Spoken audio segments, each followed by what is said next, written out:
Hi, I'm Moriah. I'm the owner and creative director of Moriah Riona Branding, a full-service branding studio for creative female entrepreneurs. Welcome to my channel where I share my top branding and business tips to help you take yours to the next level. Today, I'm talking all about how to make more money in your creative biz.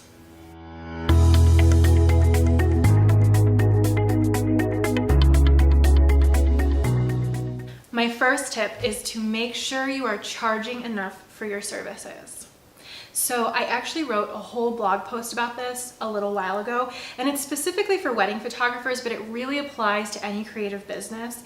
There's a formula that I walk you through to figure out your cost of doing business, your desired income, and what you need to be charging so that all of that equals out. I'm gonna link that down below, so make sure you go check that out. But basically, some key points to this, I see a lot of my clients and my branding students just copying pricing off of competitors' sites.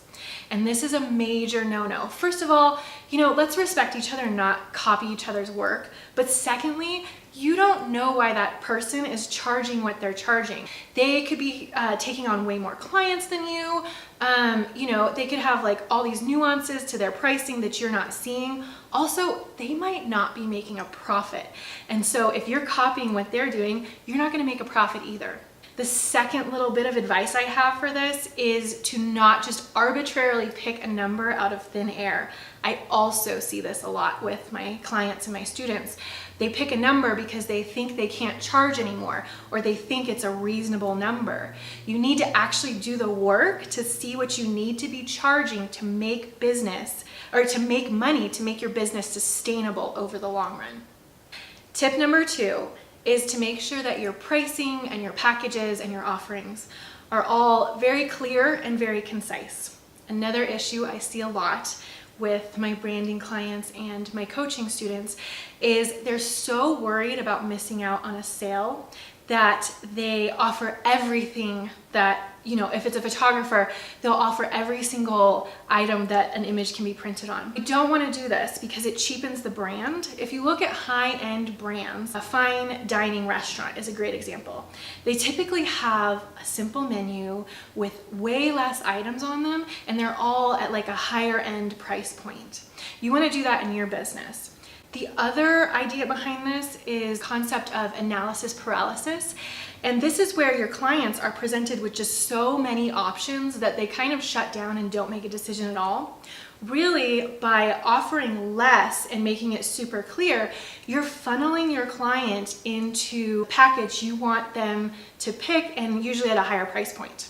My third and final tip is to make sure you have multiple sources of income. I see this so many times with creative female entrepreneurs. They think that the only way they can make money is through their one service that they provide. Like a photographer only thinks they can make money by providing photographic services, and that's not true. You're really limiting yourself. You have to think about, you want to stay on brand, but think about different ways that your brand can be making money. For example, if you are a photographer, you have your photographic services that you offer to clients. You can also be coaching and mentoring other photographers. You can create products that are downloadable for other photographers or maybe your clients. You can also have courses, you can have workbooks. All of these are other ways that you can be making money while still providing your main service. There's this common idea that millionaires have 7 sources of income. So even if you're not thinking you want to be a millionaire, we still want to set you up for success. So think about different ways that you can bring money into your business while still remaining on brand. So to recap, number 1, make sure you're charging enough. Again, I've got a whole blog post to walk you through that process, linked down below. Number 2, make sure that your pricing and your packages are simple and clear for your clients to figure out. And number 3, don't limit your income by only offering one service. Think about different ways that you can bring money into your small business. If this video was helpful for you, I would love if you would share it with a friend, hit the like button down below, or even subscribe to my channel. Also, don't forget to grab your free workbook, The Brand Blueprint. It's a 20-page workbook to help you take your business to the next level. Linked that down below. Thanks so much, and I'll see you here next time.